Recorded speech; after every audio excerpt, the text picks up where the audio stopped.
Olá, nós estamos aqui para mais um vídeo para falar sobre o surgimento da Bíblia. E o assunto de hoje, dentro do surgimento da Bíblia, são poemas bíblicos.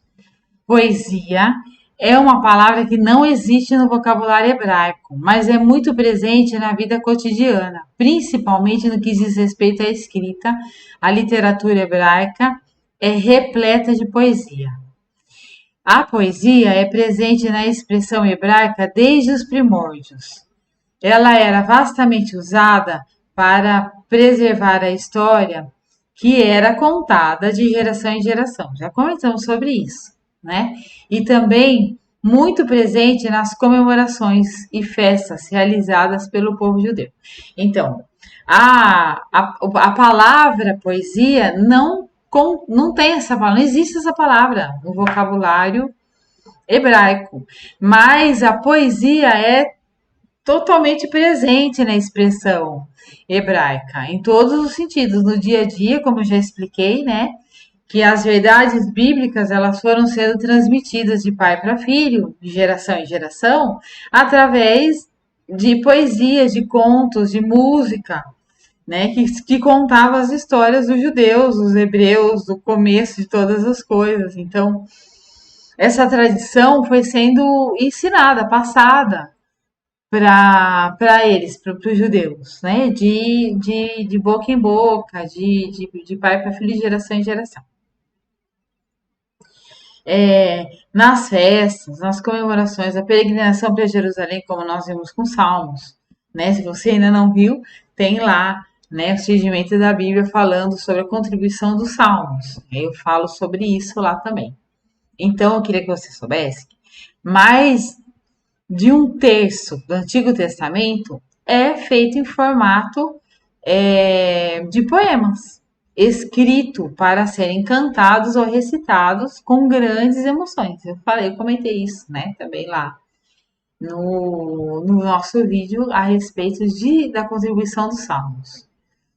Gostaria muito mesmo que você ouvisse os dois, um complementa o outro. Mesmo antes da escrita, mesmo antes que a escrita se tornasse algo recorrente ou comum em Israel, o- os poemas eram usados de forma incrível, né? E eram incríveis o nível dos poemas, das emoções contidas neles, das verdades contidas neles também. Eles eram memorizados e passados então de pais para filhos. Estudiosos afirmam que os textos mais antigos da Bíblia são poemas, né? Então eu quero aqui trazer alguns poemas muito conhecidos e lindíssimos. Você não conhece? Eu gostaria de te convidar a ler e a conhecer. O primeiro que eu quero colocar aqui é a canção de louvor de Miriam, né? Depois que Deus abriu o Mar Vermelho e salvou o povo dos egípcios, né? Do exército egípcio, afogando eles no Mar Vermelho, né? A Miriam pega um tamborim, né? E ela sai louvando a Deus. E isso é muito hebraico, né? Foi um louvor espontâneo e as mulheres foram atrás dela e Moisés escreveu esse cântico, aquilo que ela cantou, né? O cântico que saiu dos seus lábios, né? Num momento de tanta emoção e gratidão. Então, esse cântico, ele está lá, ele se encontra em Êxodo, no livro de Êxodo, no livro da Bíblia, né? Capítulo 15, e a partir do versículo 21. Ok? Um outro cântico que eu quero trazer também, que também é muito conhecido, um dos mais antigos na tradição judaica, né, dentro da Bíblia, é a canção de Débora, diante da vitória sobre Jabim. Jabim era o rei de Canaã, antes do povo ter conquistado totalmente Canaã, né? Lembrando que Canaã foi totalmente conquistada eles alcançaram as promessas de Deus a respeito da conquista de Canaã em Davi. ok? Débora é antes de Davi. Débora é depois de Moisés e Josué, ou seja, eles já estavam na Terra Prometida, mas antes de Davi. Então haviam ainda povos cananeus ali. Esse rei Jabim, ele reinou sobre um povo cananeu, né? E Débora venceu ele, né? E juntamente com o exército hebreu. E após a vitória que Deus concedeu, né, para eles, Débora também escreve um cântico. Ela também, na verdade, o cântico brotava deles e depois aquilo era escrito, né, naquele momento de emoção e de gratidão. O cântico de Ana, quando Deus ouviu a sua oração, né? O cântico de Débora está lá em Juízes 5, dos versículos 1 a 31. O cântico de Ana é um cântico de muita alegria após Deus ter concedido que ela gerasse um filho, né? Na verdade, depois de Samuel, ela teve outros filhos, mas Samuel foi o seu primogênito, né? E ela teve um momento maravilhoso com Deus, né? Deus ouviu o seu clamor, a sua oração e concedeu a ela um filho, né? Samuel. E aí ela louva o Senhor com esse cântico tão lindo, né? Talvez tenha inspirado o Magnificat, que é o cântico de Maria, né? Se você comparar os dois, você vai ver que eles são bem semelhantes, né? Mas o de Ana é bem antigo, um dos primeiros da Bíblia, né? E se encontra em 1 Samuel, capítulo 2, os versículos 1 a 11. E eu quero terminar aqui essa citação de cânticos antigos, os mais antigos, né? Mencionando aqui o cântico fúnebre que Davi compôs quando soube da morte do rei Saul e do seu filho Jonatas, né?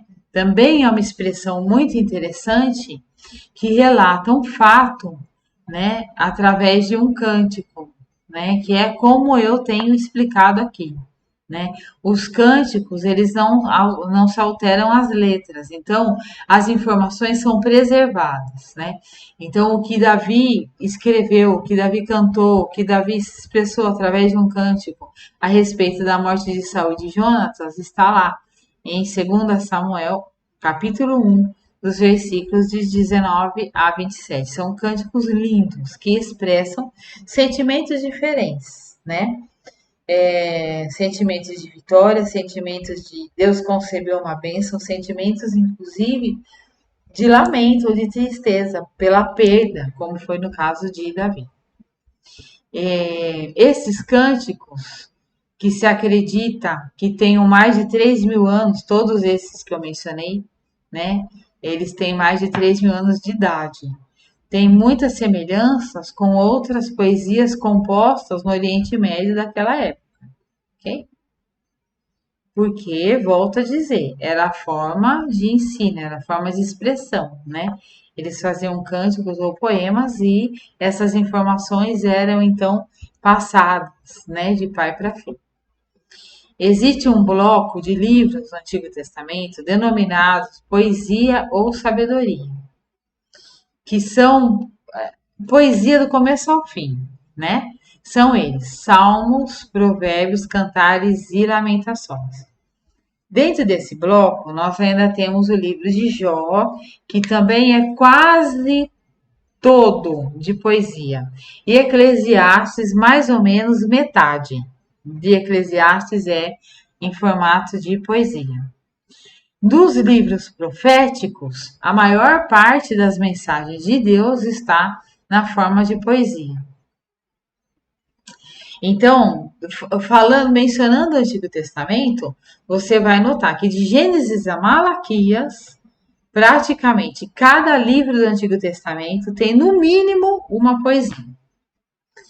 Não se sabe exatamente como se executavam os sons desses cânticos, no que diz respeito a ritmo ou a tocar o instrumento, as notas, né? A melodia que envolvia esses cânticos, né? A execução dos instrumentos. O que é certo é que a poesia hebraica repete e rima as ideias. É nisso que estava o guardar das informações. Valia-se de linguagem figurada. O poeta faz uma afirmação na primeira linha, então repete de outra forma na segunda linha, e às vezes em outras linhas também. Eu vou trabalhar com você nesse bloco algumas ideias que faziam parte das poesias hebraicas, não só das hebraicas, as poesias desse tempo, mas é muito presente nas poesias hebraicas. Características, né, dessas poesias que tinham a intenção de ensinar, ok? Ou seja, de fazer guardar, de preservar aquela informação. Ideias que se repetem. Essa característica literária se chama de paralelismo, né? Escritores hebreus usavam essa característica de diversas formas. Eu vou mencionar aqui com você as mais usadas, tá? Para que você entenda como isso funcionava dentro da escrita da Bíblia, escrita hebraica. Observe esse exemplo. Eu vou trazer como exemplo, a primeira poesia que eu vou trazer como exemplo, ela é de Salomão, tá? Salomão existiu lá em cerca de 961 antes de Cristo, né? Antes de Jesus Cristo. Salomão foi o homem mais sábio de seu tempo e ele escreveu esse poema ao buscar o sentido da vida. Nesse poema, as palavras elas não rimam nem no hebraico e nem no português. Não sabemos, como eu já disse acima, o ritmo que era usado para entoar esse poema. Mas é fácil de identificar essas características do paralelismo nesse poema, né? Uma vez que a repetição de um pensamento ela é efetuada no decorrer do poema várias vezes. A ideia da primeira linha de cada estrofe é repetida em linhas seguintes. Quer ver? Esse poema de Salomão diz assim, tá? Tá lá em Eclesiastes.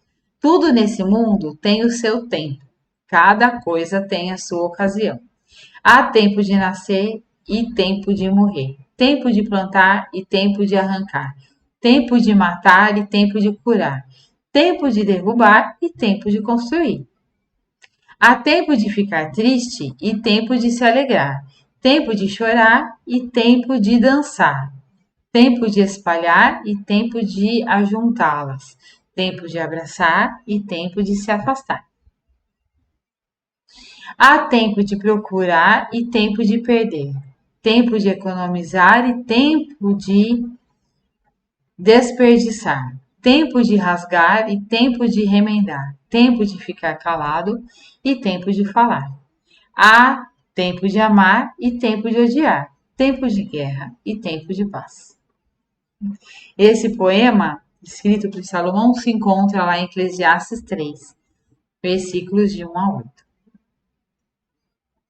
Outras ideias de poemas que eram comuns dentro da escrita e dentro da expressão hebraica ideias idênticas. A poesia também trabalhava as verdades bíblicas com paralelismo sinônimico, no qual a segunda linha significa a mesma coisa que a primeira. Um exemplo bem conhecido vem da súplica do profeta para que a nação corrompida de Israel volte a fazer o que é certo. Olha o que Amós diz. Em vez disso, quero que haja tanta justiça como as águas de uma enchente, e que a honestidade seja como um rio que não para de correr. Então, o profeta, ele pega uma ideia, né? A ideia de muitas águas, a ideia de abundância, para ele dizer que ele gostaria que a justiça e a honestidade fossem tão abundantes quanto as águas desses lugares, né? Conhecer essa técnica poética pode ajudar os leitores a interpretarem declarações mais difíceis que aparecem na poesia bíblica. Observe mais esse exemplo agora do profeta Zacarias, que profetizou acerca da entrada de Jesus em Jerusalém 500 anos antes, né, de Jesus Cristo.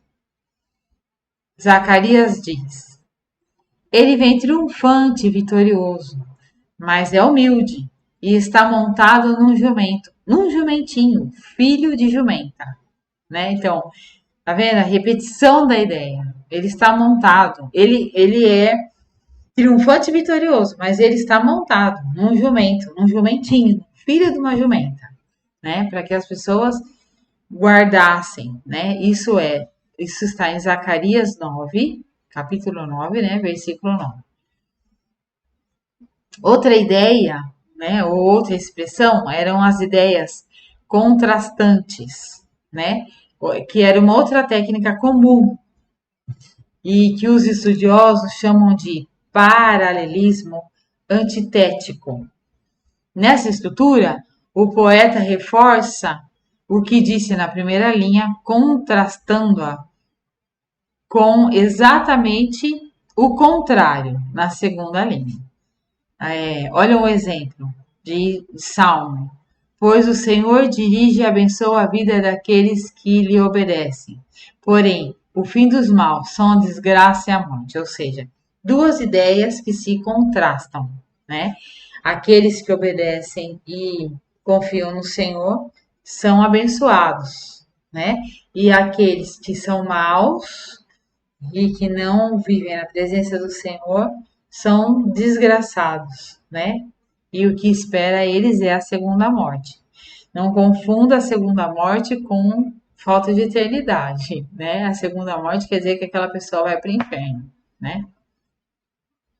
Uma sequência de ideias. O paralelismo construtivo ou sintético não traz nenhuma repetição, né? Ao invés disso, cada frase acrescenta algo à linha anterior. Olha esse exemplo. Como joia de ouro no focinho de porco, assim é a beleza na mulher sem juízo, né? O poeta vai acrescentando fundamentos ou valores ou palavras para que se crie o conceito desejado, né? Isso se encontra em Provérbios 11, 22. Em outra passagem, o profeta usa a mesma técnica para descrever as pessoas que obedecem à lei de Deus. Olha isso. Salmos 1, 3. Essas pessoas são como uma árvore que crescem à beira de um riacho. Elas dão frutas no tempo certo e as suas folhas não murcham. Assim também tudo que essas pessoas fazem dá certo. Olha que coisa linda. Salmo 1:3, né? O salmista, ele foi acrescentando as vantagens, acrescentando características, né? Para que sobre as pessoas que servem, meditam na palavra do Senhor, tem prazer. Embora o vocabulário hebraico não conste, né, no vocabulário hebraico, não conste a palavra poesia, a língua hebraica é praticamente poética por natureza, marcada por imagens e linguagens que ensinam e enriquecem.